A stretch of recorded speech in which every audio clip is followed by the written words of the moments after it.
Hola a todos, ¿cómo están? Mi nombre es Lesma, espero se encuentren muy bien. Yo como siempre muy contenta de poder estar un día más aquí con ustedes, muy agradecida de que me estén viendo donde quiera que se encuentren. El día de hoy tenemos un caso sucedido en Costa Rica, el de la mexicana María Trinidad Matus Tenorio. Acompáñenme a ver todos los detalles.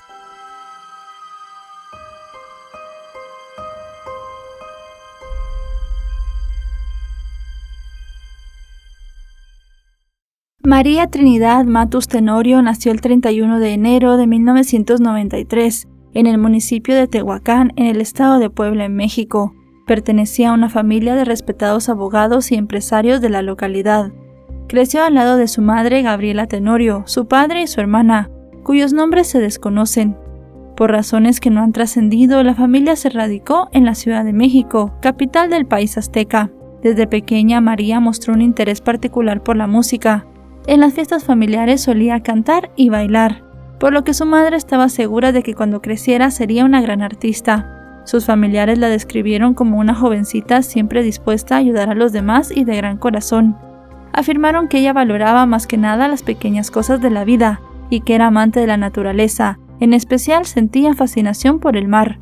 Por ello llevaba plasmados en su piel algunos tatuajes que evocaban al océano y la naturaleza, entre ellos un caracol, una corona y una flor en una mano y en el brazo.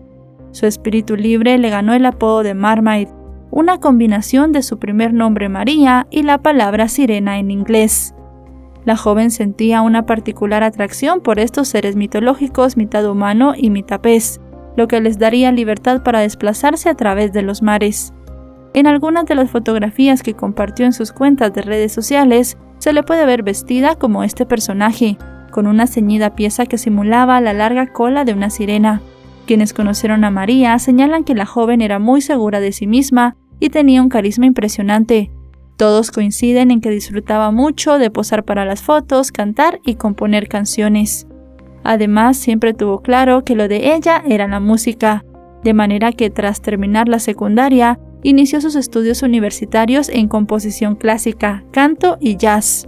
Sus primeros pasos en la música los dio acompañada de su amigo Carlos Baeza, un fotógrafo y músico con quien formó un dúo de jazz. Juntos tocaban en algunos bares nocturnos de la ciudad.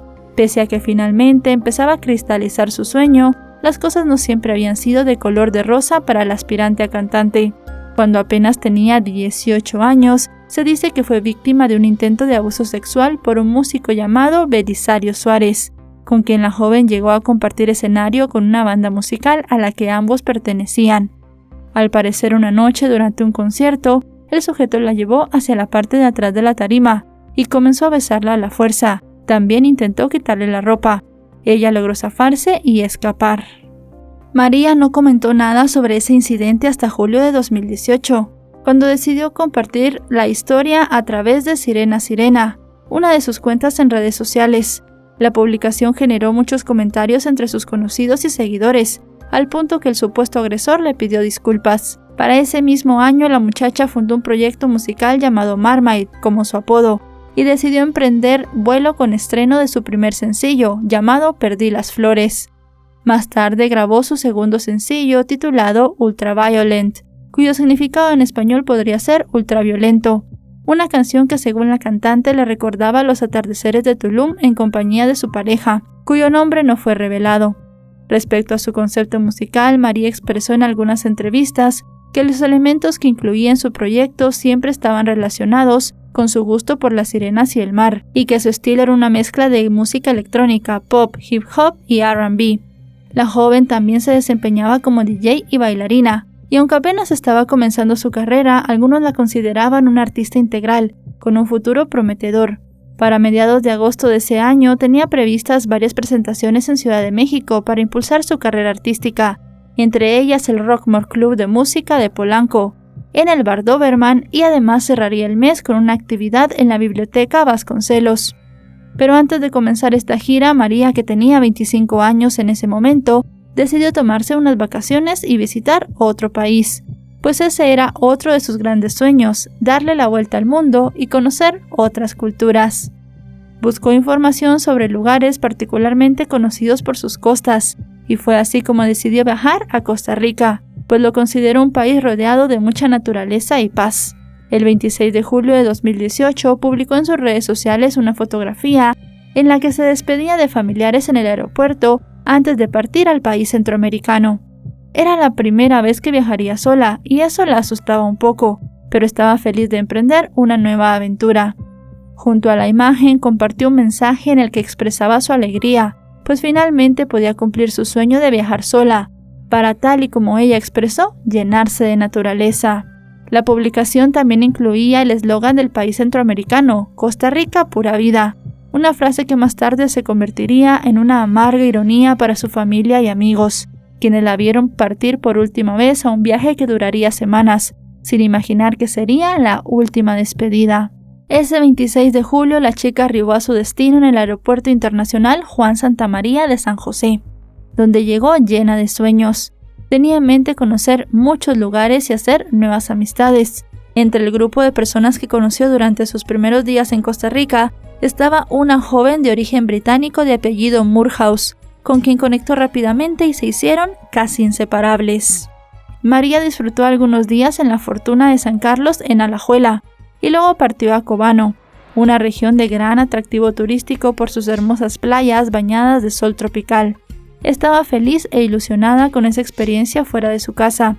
Las fotos en sus redes sociales daban cuenta de esa alegría que expresaba en las imágenes disfrutando del mar con quienes llamó sus nuevos amigos. María se comunicaba diariamente con su madre, a quien enviaba fotos y videos para contarle sus vivencias y paseos en el paradisíaco país.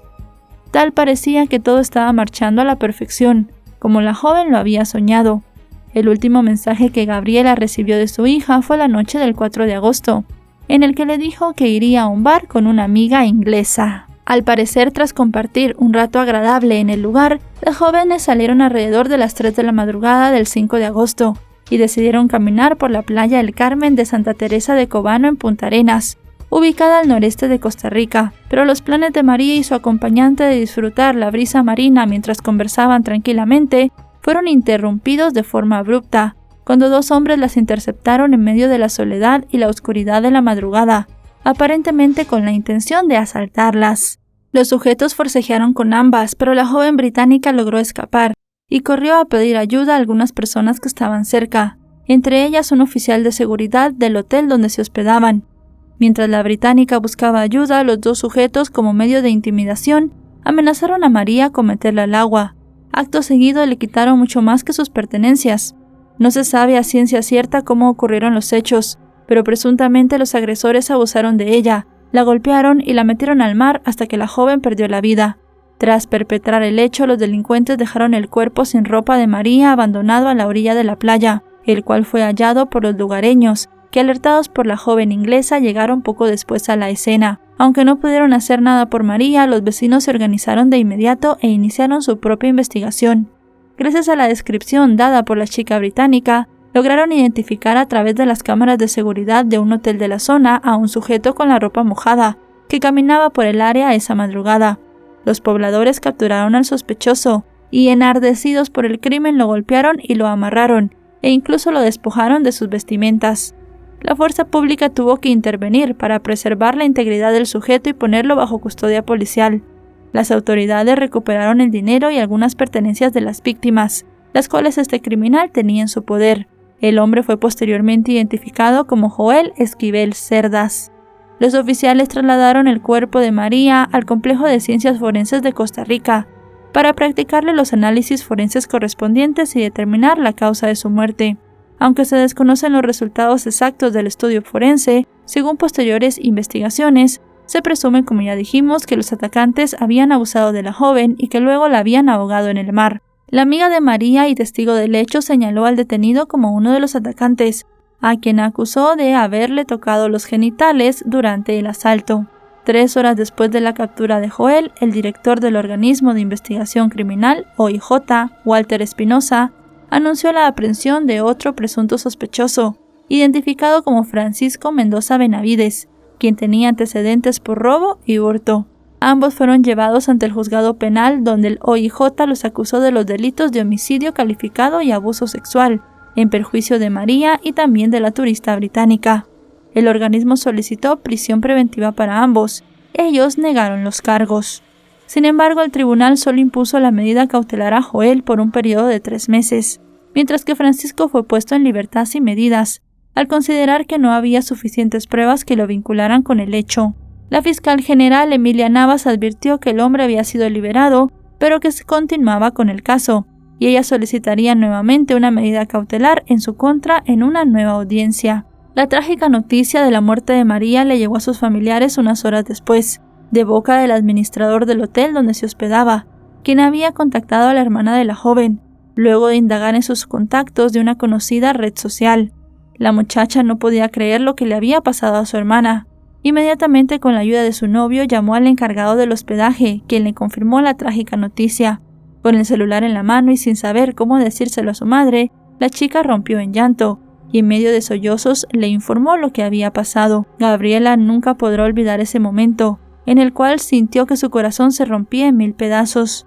No obstante, en el fondo ella sospechaba que algo malo le había pasado a su hija, pues esa mañana María no le había escrito ni respondido los mensajes, cosa que era muy extraña en ella.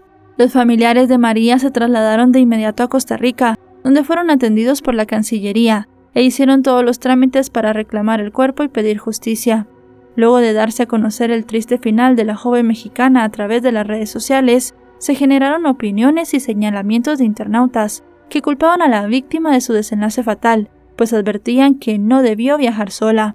Sin embargo, hubo otros usuarios que defendían a la joven, entre ellas una mujer llamada Elena Baradé, quien conoció a María durante sus vacaciones. Elena expresó que no debería ser un peligro viajar sola, y comentó que cuando se enteró de la noticia, lo primero que sintió fue culpa, por no haberle advertido a María lo peligroso que se había vuelto Costa Rica. Ante la indignación por lo ocurrido, amigos, familiares y decenas de personas alzaron la voz por la joven, y la defendieron de los ataques infundados. Al mismo tiempo, habitantes de la comunidad de Santa Teresa, vestidos de blanco, realizaron una vigilia en su memoria y para pedir justicia. Personas de todas las edades, empresarios e incluso vacacionistas que se unieron en el acto, denominado la Marcha de Blanco, exigieron un alto a la violencia contra las mujeres y mayor seguridad en el país. En la playa donde fue hallado el cuerpo colocaron un altar, lanzaron flores al mar y escucharon algunas de sus canciones para rendirle homenaje. En una entrevista para una emisora de radio local, entre lágrimas, Gabriela agradeció los gestos de cariño hacia su hija y dijo que toda su familia estaba devastada. Señaló que el nombre de su hija era María Trinidad, pero ella decidió hacerse llamar Mar, y paradójicamente justo al lado del mar que tanto amaba fue donde terminaron con su vida. El 9 de agosto, los padres de la joven tomaron un avión con destino a México con los restos de su hija. Ese mismo día, mientras le daban el último adiós, las autoridades lograron capturar a un tercer sospechoso del caso. Se trataba de un artesano de 44 años llamado Sancho Rodríguez, oriundo de San Ramón de Alajuela, a quienes las autoridades detuvieron cuando abordaba un autobús. Al parecer, al ser abordado, los agentes se percataron de que presentaba algunas lesiones y rasguños en los brazos, por lo que fue trasladado hasta la sede policial, donde 2 testigos hicieron un reconocimiento físico que resultó positivo, ya que lo ubicaban en tiempo y espacio en el lugar del crimen. Además, la fiscal general advirtió que sería sometido a un examen físico en la unidad de medicina legal del OIJ, debido a las lesiones que presentaba. La funcionaria comentó que el sujeto sería puesto a las órdenes del juzgado y solicitaría una prisión preventiva. La fiscalía detalló que antes de dedicarse a labores de artesanía, el hombre fue indigente, pero un vecino le tendió la mano y le dio techo para que saliera de las calles. Según el registro judicial, el hombre también fue acusado por el Ministerio Público por delitos contra la propiedad, como robo simple, robo agravado y tentativa de robo agravado. En un juicio efectuado en septiembre de 2007, se le había impuesto una condena de 12 años y 11 meses de cárcel. Luego de cumplir esta sentencia, Sancho salió del Centro de Atención Institucional Antonio Bastida de Paz en Pérez Celedón, el 26 de marzo de 2017.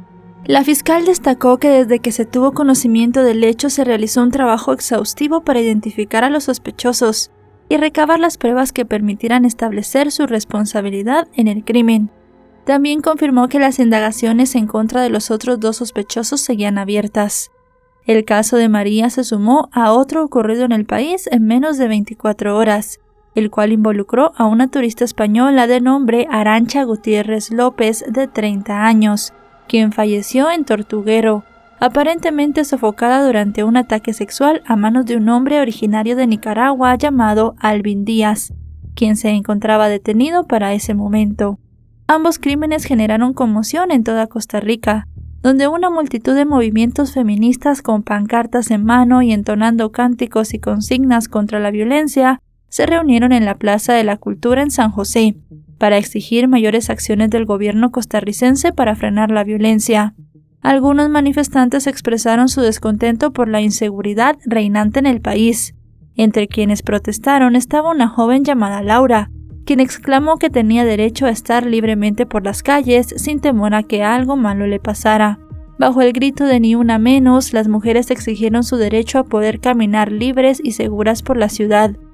En la manifestación, el colectivo Causa Sorora llevó una maleta de viaje en la cual estaban grabados los nombres de María y Arantxa, las dos turistas a quienes les habían quitado la vida mientras disfrutaban de sus vacaciones. Las manifestantes encendieron velas, abrieron la maleta y escribieron en hojas de papel mensajes de solidaridad y de condolencia, además de denuncia, como por ejemplo: "Tengo sueños, quiero vivir, no más sangre y basta de tener miedo". Asimismo, las redes sociales se inundaron con mensajes de disculpas para las familias de ambas extranjeras, quienes habían ido a conocer el país sin saber que ese sería su último destino. En tal sentido, el entonces presidente de la nación, Carlos Alvarado Quesada, anunció que destinaría anualmente 1 millón de colones costarricenses, equivalentes a $1,800, del presupuesto del Instituto Costarricense de Turismo a la seguridad de los visitantes, mediante una alianza con el Ministerio de Seguridad Pública. También lamentó los hechos violentos que desencadenaron el deceso de ambas jóvenes, así como un asalto a 2 turistas españoles y a 3 costarricenses en el Parque Nacional Rincón de la Vieja. Por su parte, la ministra de Turismo en ese momento, una mujer llamada María Amalia Revelo, que en este momento se encuentra fallecida, señaló que se llevaría a cabo una reunión urgente con representantes de la Comisión Nacional de Seguridad Turística, integrada por varias instituciones y empresarios, a fin de definir acciones concretas en las zonas donde ocurrieron los crímenes.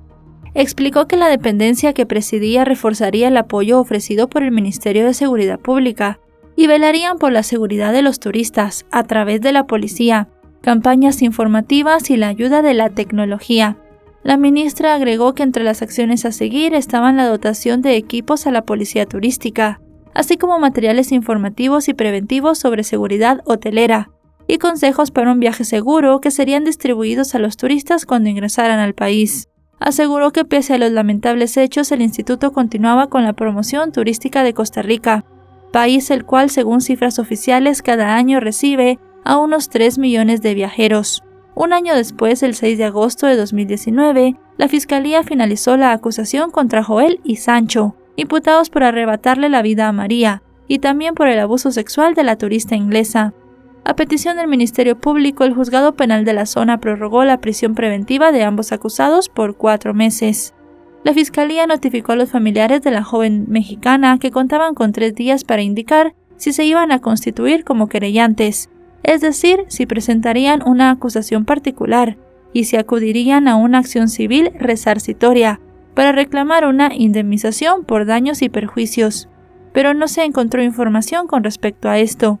2 meses después, en octubre del mismo año, uno de los presuntos responsables, José Esquivel Cerdas, fue condenado mediante un proceso abreviado, en el cual se le impuso una pena de 15 años de cárcel, pero no por el crimen de María, sino por el ataque sufrido a la joven de nacionalidad inglesa.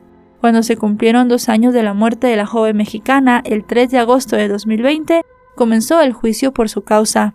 En el Tribunal Penal de Punta Arenas, integrado por Pilar Quesada Zamora, César Palma Ulate y Sandra Arreta Sánchez, la fiscal expuso el caso, en el cual aseguró que solo contaban con el relato de una testigo, pues el lugar donde se desarrollaron los hechos estaba aislado y no había cámaras de seguridad que captaran lo ocurrido. Asimismo, el Ministerio Público advirtió que estaba prevista la declaración de más de 10 testigos ajenos a la familia, pero se abstuvieron a declarar sin revelar los motivos.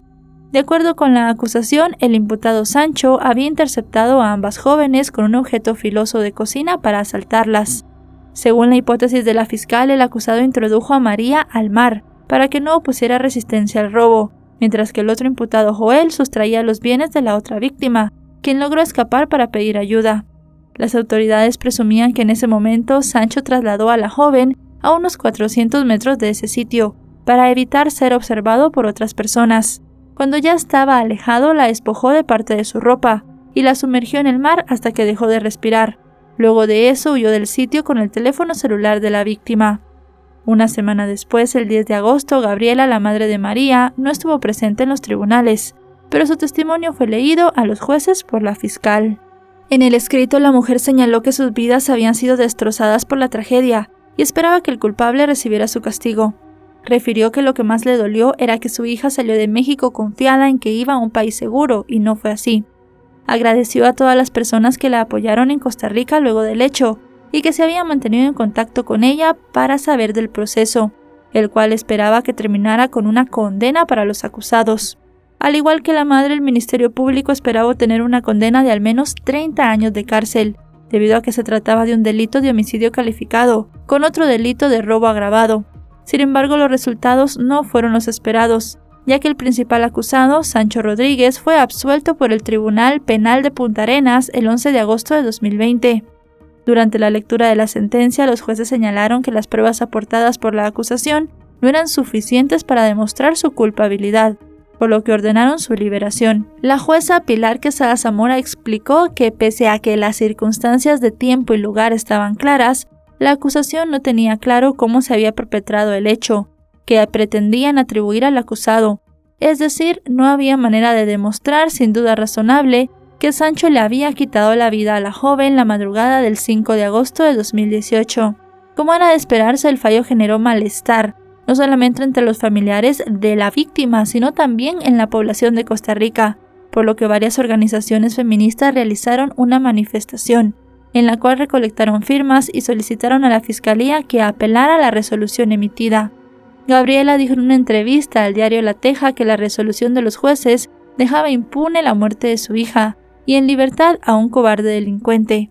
La mujer no entendía cómo los magistrados lo habían declarado inocente, cuando para ella había pruebas suficientes para demostrar su culpabilidad. Por su parte, Óscar Morera, representante del grupo Familia Sobreviviendo al Femicidio, lamentó lo ocurrido en el caso de María.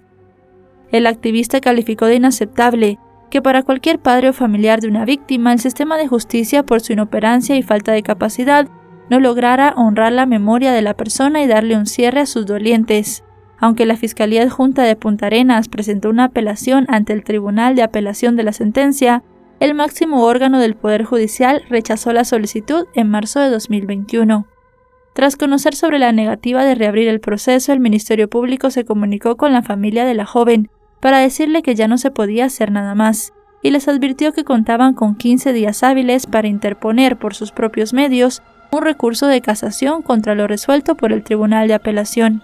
Sin embargo, Gabriela decidió no continuar con el proceso por su cuenta, pues ya había sufrido demasiado, y no estaba dispuesta a revivir los terribles hechos de los que su hija había sido víctima en sus vacaciones.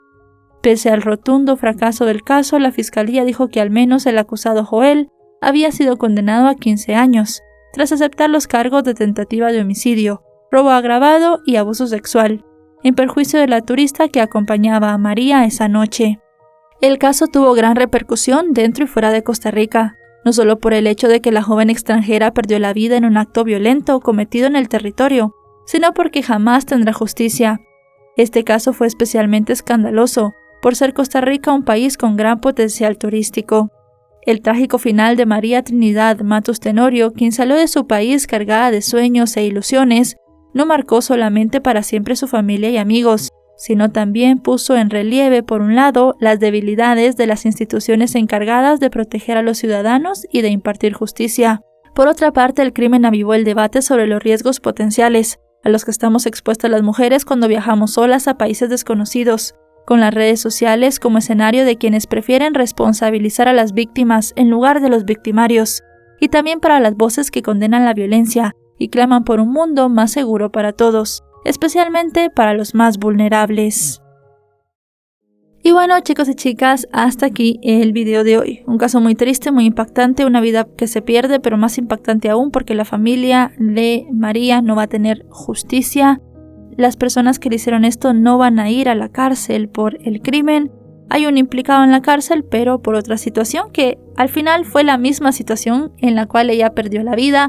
Así que fue un poco raro el fallo. Si una de las personas ya había aceptado los cargos, pues ambos tenían que haber ido a la cárcel por haberle quitado la vida a esta joven llena de sueños e ilusiones, pero al final la justicia funciona de maneras que a veces no entendemos, y también es muy respetable la decisión de la familia de ya no querer indagar más, querer tener paz, cerrar un ciclo, llorar a la joven, recordarla como era en vida, feliz, tranquila, y tener ya un cierre y paz para sus vidas y poder seguir adelante.